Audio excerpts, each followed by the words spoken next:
So yun mga katropa, good morning sa inyong lahat. So magpapalit tayo ng langis ngayon. Ang gamit natin is RS8, yan, polysynthetic, yan 10W40. So yung odo natin mga katropa is 1,200. Hindi natin na-maintain, so dapat is 1,000 odometer lang talaga ako nagpapalit ng langis. So sumobra tayo. Ang gamit natin itong Yamaha na oil filter. Genium yan mga katropa. Team ko sa Team Manila chapter yan. So good morning sa inyong lahat. So yun mga katropa, ito lang yung gamit natin pag nagpapalit tayo ng langis. Isang 8mm na long range yan. Shout out pala sa mga siyempre pag nagtitipid kayo, ito lang yung kailangan nyo pag nag-change on kayo ng motor. So sa aking Sniper 155, kasi magkano rin mga katropa pagka dinala mo sa shop, magpapalit ka lang naman ng langis, so 100 na yun, di ba? So bibili ako ng ganito 8mm na long range. Tapos siyempre isang ganito sa sa TikTok to mga katropa, hanggang lang to 155. Tapos plus yung niya, yung siyempre may charge yun pagka nag-order ka. Bali pumalo siya ng 165 yan mga katropa, kompleto na. Ito na yung ginagamit ko rito. Sa TikTok ko lang ko in-order mga katropa. Kompleto na siya, meron na siyang 21mm. Yan. Kompleto naman ito mga katropa. Pag nag-order naman kayo, compatible naman siya pa sa aking Sniper 155, matibay din. So ang sukat ng natin sa ilalim is 19mm. Ito yung sukat ng mga katropa.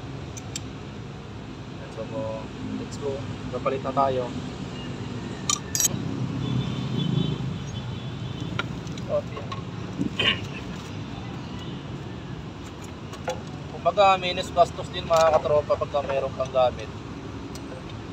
Tsaka pag ikaw nagpalit, at least malilinisan mo pa, di ba? Drain plug, iwasan nyo lagi kasi alam nyo mga katropa, important dito kasi para maiwasan yung pagkabilog ng drain plug natin dito sa ilalim. So yung mga katropa, ipapakita ko sa inyo yung langis na pinagpalitan natin, 1,200 odometer. So ito na siya mga katropa. Ayan.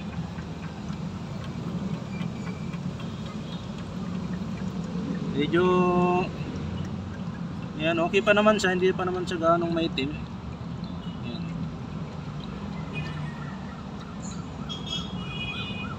Diba? Ito na yung drain plug natin. Yan. So lagi nyong tatandaan, ganito siya nakalagay. Yan. Yan yung tamang paglagay ng drain plug. So yan, tanggalin natin ulit tong dito sa may oil filter nya. Palitan din natin. So yun mga katropa, natanggal na natin tong hindi ko na pinakita kung paano ko siya tinanggal. So meron naman sa mga na-upload kong video sa mga hindi pa marunong. Hanapin nyo na lang doon para at least hindi kayo mahirapan at makatipid kayo. Ganun lang mga katropa, yun na lang naman talaga yung purpose natin. Kaya tayo nagpapalit, pagka tayo mismong nagpapalit sa motor natin ng langis para malaki yung matipid natin. Inform lang pala, pag nagpapalit kayo ng langis mga katropa, lagi nyong tandaan na meron kayong daladalang oil filter lagi, kasi kailan isabay nyo na yan, i-change oil para malagaan natin yung motor natin. Kasi importante rin ito talaga, ito yung sumasagat ng dumi, baga yung dinalabas sa gilid dito na pupunta. So yun mga katropa, maitim na siya.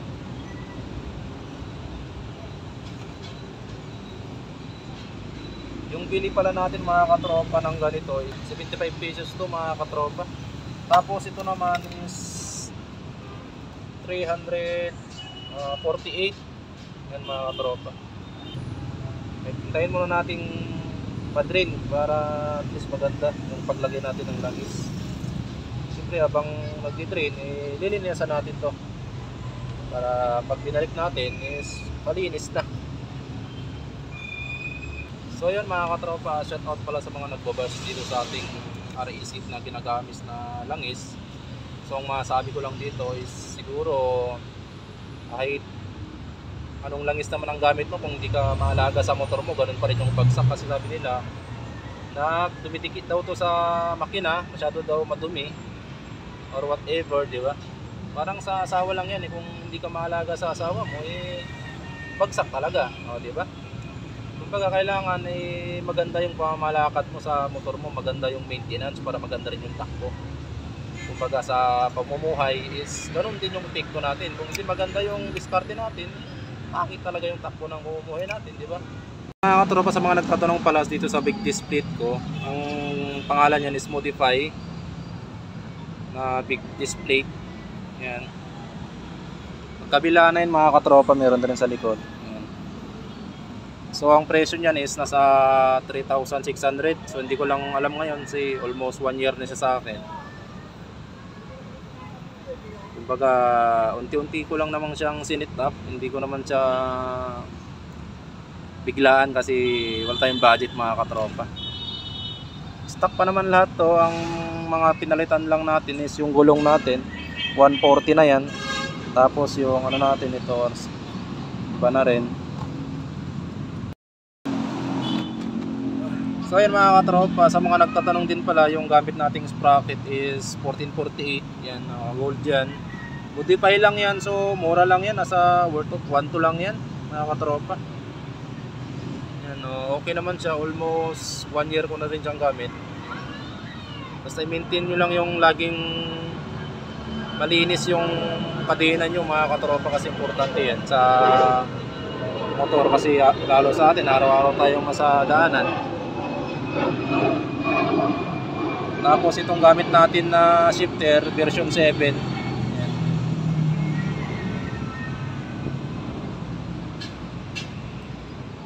Sa mga nagbabalak pala mga katropa magpalit ng yan, yung fender na yan, ito tapaludo, medyo matalsik yan, lalo pagka medyo malaki yung gulong katulad sa akin 140.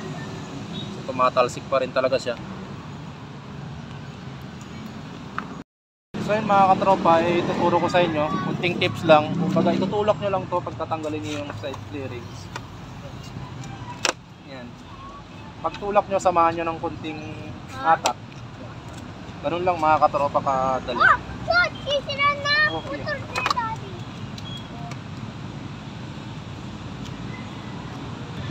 Okay. Sisira na. So yun mga katropa, ito yung gamit nating coolant, Yamaha. Dadagdagan lang natin to. Hi. Ay, tama na yung hi. Hi ka na. So yun mga katropa, yung bunso ko, yung panganay ko. Napakita ko sa inyo mga tropa yung coolant ko. Ito yung coolant natin, dadagdagan lang natin. Saka yung radiator pala natin mga tropa is hindi na stock. Yan, BR1 plug-in play. Yan, kaya ito nagpalit kasi gawa ng nag-check engine tapos nag-overheat yung motor natin. Napilitan ako nagpalit ng big radiator na plug-in play. Yan. Ito lang mga katropa yung tips para maintain natin, kasi kung naalala nyo, dati is napabayaan ko yung motor natin gawa ng puro na lang rides. Hindi natin na-check yung coolant, so napuyuan para siya. So dapat iwasan natin maulit yun.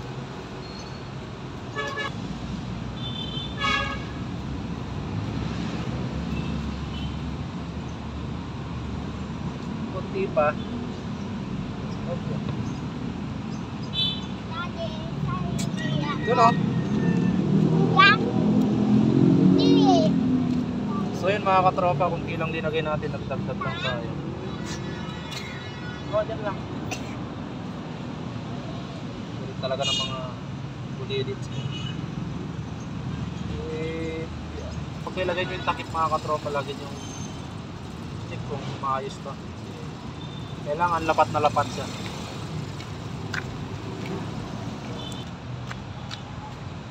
So yun mga katropa, palagay din siya ng kulay.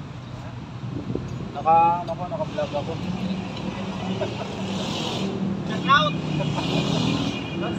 Yan, shout out sa mga angkas rider. Tol, gas. Oh, Gas. tigas ba? Ano bang nilalagay mo?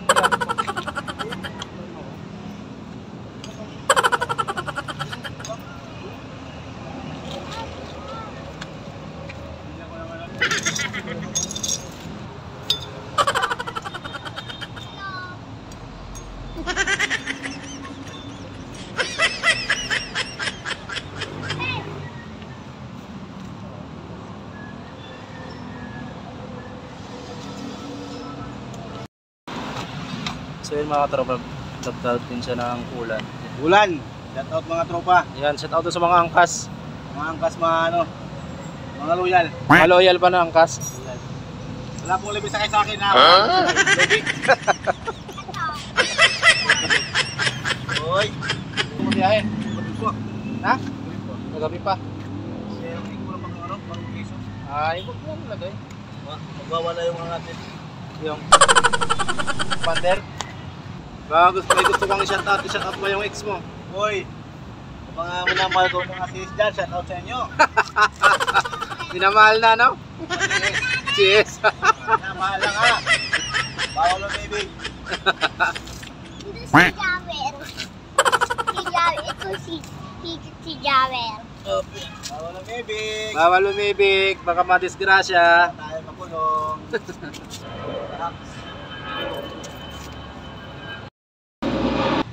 Okay. So ilagay na natin yung oil Lagay filter na. na tropa. 2.5. O 5. Kumos na ngayon lang is ko ngayon eh.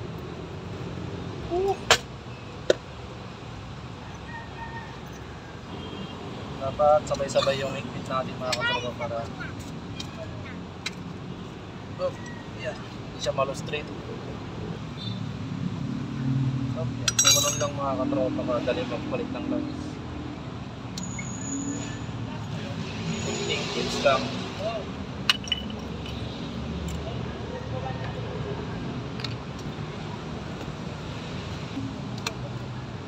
Yung kagandahan nito mga katropa, meron na siyang parang imbuto. So hindi natin kailangan ng imbuto para ilagay pa rin. Yung mga tropa, sabihin na natin. So yun mga tropa, talagay ako ng langis, nag-iwan ako ng siguro mga ganyan. Hindi ko siya nilalagay lahat. Agad long ride, Laguna. Laguna kailan? Ayun. Ngayon? Pumasok, Laguna. Taga doon ba yung asawa mo? Eh, yung booking ba? Okay. Biyahe ka ng Wala lang asawa. Yes. Biyahe ka ng Laguna? Eh, pagbubukas ng mga biyahe Laguna. Sorry ba? Layo nun. Laguna biyahe. Magkano hanggang doon? Ha? Magkano? 1,000. Magkano? 1,000. 1,000? Isang biyahe na yun. Oo. Hindi na rin pala. Kasama na check-in. Ilang litro ba yan ba doon? 1 liter. Pero... Ubus mo yan? Ha? Hindi. Nag-iwan ako ng mga ganito. Anong langis ba yan? Aris na? RS8. Maganda ba yan sa scooter? Hindi, meron naman pang scooter eh. Ito kasi pang ano eh. Katina. Sabay ka rin na yan? Hindi nakakalimot mag-ano lang po yan. Wala na, dati puro ako rides. Nakakalimutan ko i-maintain. Wala ko yung sticker dyan? Wala nga, dami humingi, wala pa eh. Gusto mo yung picture ko? Ha? Picture ko. Mukha mo lang yung para dito tayo. Ang sticker naman? Ha? Sticker. Oo, pakawa ako. Ano ito ngayon eh? Moto patrol eh. Ha? Police. Moto patrol.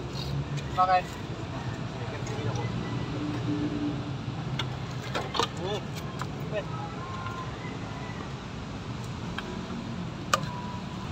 So yun lang mga tropa, shout out ulit sa mga followers ko, subscriber ko yan, maraming salamat sa suporta. God bless and more blessings sa inyo. So yun lang, tapusin lang natin yung paglinis sa motor.